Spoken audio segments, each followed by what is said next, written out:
where Plunger Cameraman was falling down from the sky.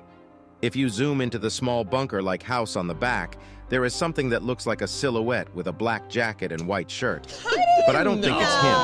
What's up, y'all? Shark Master Lee. And Lulu. All right, we need a summary here. A synopsis, Cliff Notes. I don't even know if kids today even use Cliff Notes or if they even know what that is. But I need a breakdown of what's going on here with Skibidi Toilet because, yeah, there's a lot of details here, and I feel like I'm missing out on some of the nuances. I appreciate it even more. So I found one here.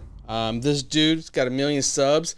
He gets like over 1 million views of his synopsis. So like, this dude has basically built himself around Skibidi Toilet. He's literally called Elite Cameraman. Oh my God, it's him. This is propaganda right here. This dude, oh my God, he's built a whole channel around this stuff. This is pretty freaking amazing, honestly. Wow. All right, man, let's check it out. I don't know what to expect from this, but I feel like any information is going to make me, it's going to be titillating. By the way, if you want to hear some wicked wild stories about Vegas, go check out my channel. And if you want some hotness, check out my fantasy show. Hello, everyone. Elite Cameraman here. We really haven't been getting any good endings lately. Today's episode was even more devastating compared to episode 65's ending. When I saw the ending scenes of this episode, I literally was speechless. Titan Cameraman has endured all that for as many episodes as much as he can, but we saw the real powers of Scientist Toilet, and he really did prove himself to be the strongest or one of the strongest toilets ever. Blood literally had 1 billion upgrades under his sleeve, and the craziest thing that happened in this episode was the comeback of Gman Toilet. It seems like he was indeed getting upgraded for all that time, and goddamn, he really did get some crazy upgrades. And somehow Titan TV Man is still nowhere to be seen, but we'll talk about all this later in the video, so before we get into it, make sure to like the video, and let's try to get this video to 100,000 likes. Also, as you guys might know, we are almost at 920,000 subscribers at this moment, which is just 80,000 subscribers away from 1 million subscribers. With your help, I think we can 100% get to 1 million subscribers before Titan TV Man comes back. I really do wonder which one will be revealed before at this point, though. GTA 6 or Titan TV Man. Anyways, let's jump right into the analysis you guys have been waiting for. The episode starts right where the last episode ended. We see Scientist Toilet arriving at the scene and Titan Cameraman doing the "you're dead" pose right after. But things really didn't turn out the way they wanted, and Titan Speakerman doesn't even hesitate for a second and starts attacking Scientist Toilet because they know that it's a 2 versus 1, but I don't think they had any idea of Scientist Toilet's real powers. He uses his laser blaster right next to his eye to shoot Titan Speakerman, causing him to back off a little. But he starts getting attacked by Titan Cameraman right at this second. Titan Cameraman actually tries to cut off Scientist Toilet's arms with the buzzsaw, but fails miserably. This does make sense because the buzzsaw Titan Cameraman is probably made with materials worse than the Scientist Toilet uses himself. He probably only uses the best quality stuff on himself. And right after Titan Cameraman's failed try, Scientist Toilet uses his speakers to push Titan Cameraman off and actually knocks him down. I think this alone shows how tired Titan Cameraman was while coming here because I really don't think this is something he'd normally budge against. While this is happening, we see Titan Speakerman jumping onto Scientist Toilet from the back, and he actually successfully stabs him from his laser blaster, but this really gets him mad because right after he throws Titan Speakerman, we see the toxic arm similar to the EB Mafia Toilet had in the last episode coming out of Scientist Toilet, which probably surprised a lot of people. But that wasn't it because he was actually hiding all his tools. He uses the toxic arm to actually shoot a toxic rocket which causes Titan Speakerman's last hand cannon to fall down, but it doesn't look like his body is affected because of the acid. There is one thing in this scene that everyone has been wanting me to talk about though. So before we continue, let's look at the mountain at the back. I have been getting a ton of screenshots of the mountain on the back this last week because we saw it on episode 67 part 1 also, and everyone has been saying that the white square looking thing is either Titan TV Man or a large TV man, but I really don't think that's the case. It might be, but when you think about it, it doesn't make sense. Why would they just hide there? And if you zoom in, you'll see that it's most likely another circular white satellite, and it's just the perspective of the camera. Yeah. And this gets Titan Speakerman really mad because we actually see him use his core laser on Scientist Toilet to destroy his acid launcher arm. We also get to see his goofy, shocked face right before his arm explodes. I'm loving every single shocked face Dafuk is putting in these episodes. One thing to note, just like Mafia Toilet in episode 67, part 1, Scientist Toilet's head also gets burned by acid, and that's why he was scared. Even though their toilets and equipment is fully capable of surviving against acid, since the faces are actual flesh, they get burned really easily. But it's actually crazy because this guy can endure Titan Speakerman's core lasers to the face without getting a scratch, and decides to pull out a whole another laser weapon which looks like Gman Toilet's laser, but a better version. When he shoots the laser, it literally knocks down Titan Speakerman in a single second. That thing is a little too overpowered if you ask me. But thanks to Titan Cameraman, it gets cut just a second later. I really can't imagine if it stayed a hole, because it feels like if he continuously used it on the Titans for more than 10 seconds, I feel like they probably would die. We see Scientist Toilet charging up the speakers and using it to blast Titan Cameraman away once more, and it's actually working. He was able to do this twice in this episode, and it feels like these speakers are actually better than what Cinema Man had before. But this scientist guy doesn't stop there and somehow pulls out another weapon from his... I really can't think of where else he could have put all these weapons. This looks like another acid weapon, but before he can use it, Glitch Plunger comes to the rescue with all his might. If you guys don't remember, instead of going with all the other special agents and teleporting to the TV man base, Plunger Cameraman left the scene on his own, and it probably was easier for him to come back fast. I do think that the other special agents are going to appear as well with Titan TV Man's return, but that'll most likely be in episode 68 or on part 3 of episode 67, because like I guessed on my part 1 analysis, it ended on a cliffhanger, so there really might be a part 3 this time. But if Definitely we go back to the 3. episode, we can see that Glitch Plunger can't really deal any damage to the Scientist Toilet because his defenses are too strong, and Scientist Toilet starts using his speakers so much that the screen slowly starts glitching, and we can see Glitch Plunger trying to handle it in the sky. Sadly, Scientist Toilet uses his left eye laser to one-shot our beloved hero, and he falls down just like how he fell down in episode 57, part 1.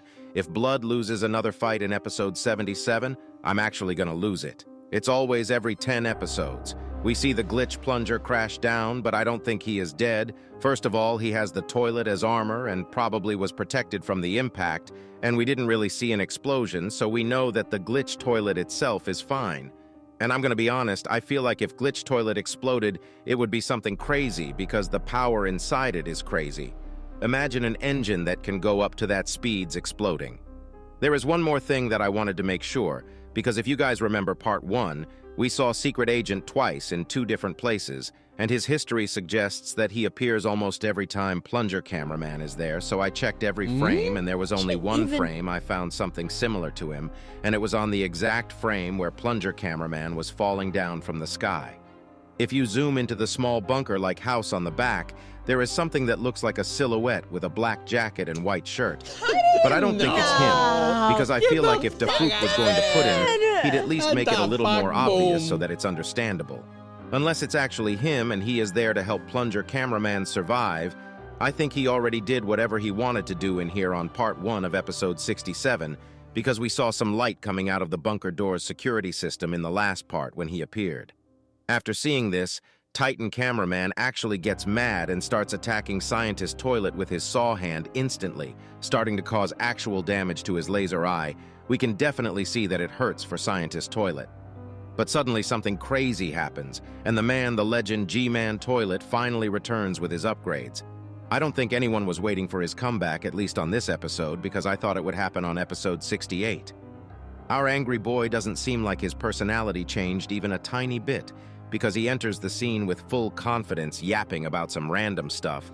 But something is actually weird, because if we pause the scene, we can see that he has a core now, and it's the same core that Titan TV Man had, but it's yellow. What could this mean? Were they able to copy the core technology, or was this just made up? One thing is for sure, with every new upgrade, Gman Toilet is looking more like a Titan, and I feel like he might actually get legs and arms one day, very, very further down in the series. It looks like now he has 4 jetpacks instead of just the 2 on the back, probably for higher speeds because 2 of the jetpacks are sideways. On the other hand, he has 4 normal lasers, 2 huge lasers, 2 glasses lasers, and 1 core laser from what we can see. Even though he only got 3 extra lasers, his damage output probably at least doubled or even tripled compared to before. He also got some new glasses, which actually looks drippy this time because the yellow ones he had before, oh boy, don't get me started. We also see the back of his head for a second, and we can see that something is connecting his head. The lasers on the sides and his sunglasses. This probably is to protect them from falling off while also protecting him against speakers and TV beams. His armor is also so much more durable now from what we can see because he looks more like a tank now. He certainly was built together with passion and love. I don't know who built him, but goddamn, this upgrade is majestic. I still do hate him though because they are not leaving my boy Titan Cameraman alone. And the ending of the episode, which we'll get to, was not a sight I wanted to ever see. Like the video to pay your respects to Titan Cameraman. Gman Toilet instantly charges up his lasers and shoots Titan Cameraman, resulting in him getting knocked down for a second, but he still tries to get up and fight, even though everything going on. Sadly, things don't go as planned because right when Titan Cameraman gets knocked down, Scientist Toilet shows another upgrade and pulls out a claw from his throat. Also, we can see that his laser eye is completely destroyed after Titan Cameraman's attack, but it was all for nothing. Scientist Toilet's throat claw catches Titan Cameraman's lens protector and it rips it off. I guess we now know why we G-Man Toilet like Scientist Cameraman. I guess my man likes it unique. One thing I don't understand before we continue on with the craziest part of the episode is, why did Scientist Cameraman swallow the camera lens? Does he actually have some type of power where if he swallows objects or upgrades from the Alliance races, he can reproduce it? It might be a possibility because I don't know why else he would want to swallow a lens otherwise instead of throwing it away, which probably would take less effort. But right at this exact moment, we got a crazy reveal. Have to, slow it Scientist down. Toilet pushes his main speaker off him, and we see an actual TV screen on him. God damn, that's crazy, bro said. All these upgrades are not enough. Let me put a whole ass TV on my chest. People might actually think that this is the same TV the Titan TV Man had. But it actually is not because you can see that it seems a lot more modern because it's a lot more slim, like modern TVs we have instead of TV men who have bulky TVs, and we can also see that it actually says Skibidi on the toilet. I guess this might be a reference to Samsung and how they put their logos on monitors. Maybe Dafuk actually uses a Samsung monitor and used it as a reference, who knows? But it's weird because we saw so many upgrades in this episode from the Toilet Duo, and it looks like they have been improving their technology a lot. As I mentioned in my Part 1 analysis, I think something is going on inside that bunker, and it's either a lab or a research facility for toilets. The second Scientist Toilet pulls out the TV, he starts using the beam which Titan TV Man had, and to think that they could replicate his TV beam powers is crazy. The POV cameraman instantly puts on his protective lens, but it really is too late for Titan Cameraman. He is being mind-controlled into killing himself with his new buzzsaw hand, while our boy G-Man is still yapping in the background. Before we talk about this, what happened to Titan Speakerman? Why hasn't he helped since he was knocked down? His situation also might be a lot worse than we think, because he literally didn't stand up after he was knocked down as far as we know. Hopefully at least he is alive because Titan Cameraman actually might have died in today's episode. After all those fights and serving the Alliance, his thick plot armor might be gone now. I've been saying that we most likely were going to see someone die soon, but is Titan Cameraman really dead? Because even though it looks like his head is exploding, we can see that it's still one piece in the last frame of the episode, and the buzzsaw sound slowly fades away with the TV beam sound effect after the screen goes to black. But suddenly we hear another eerie sound at the end of the episode. Could this be the sound of Titan TV Man's new TV monitor? Is he actually coming back in the next episode? Because from the leaks that were posted before Part 1 of Episode 67, it looked like he might appear in this scene, and many people have been saying that right at the end of the episode, we can see Titan TV Man slowly coming to the scene from the sky. I can't figure out if it's just a cloud or something actually moving, but this is what it looks like when we zoom in. I personally don't think the Toilet Duo will win the next fight, but I think Alliance will suffer more losses overall even though they win the battle with the help of Titan TV Man. This episode was actually crazy, and hopefully Titan Cameraman can survive this situation because he really does deserve a break at this point. Make sure to like and subscribe to pay your respects to Titan Cameraman, Elite Cameraman out. I love this dude's synopsis. Oh my God. I can see how you build like a million subs here. In fact, I'm going to give him that thumbs up and I'm going to subscribe because every time I watch one of these episodes, I need a little bit of a rundown. That being said, some of the speculation is like conspiracy theory nonsense. It's like flat earther shit. I'm like, man, will you see something? I don't see nothing. What? But I really like how he can pull in stuff that happened before because like some of it I don't even remember anymore. And those little details, those little Easter eggs. I didn't even see the tongue. I didn't see him eating the piece of. If you didn't mention it happens really fast. Right. Like I didn't even know that the lens on his face was pulled off, which now makes sense. I'm like, how is he able to be mind controlled? Right? The Titan was like, I knew he had like a way to like deflect it before. That little detail, it was bad filming. I think they should have gone and zoomed in and done it slow-mo to show like that's the point where his weakness is finally exposed, and that's why he can get scientist toy flashed him, and he's like, titties. That was a lot to digest. Yeah, that was so useful. It was very useful. It's easy to just discount wanting to watch it again or think there's something deeper going on because it looks like a meme turned into some, fan-made video. I don't think he thought it through, but you watch it like this, you're like, oh my God, so many of these little details are being built in. Like, it's worth it. This is like post-game analysis. I love it.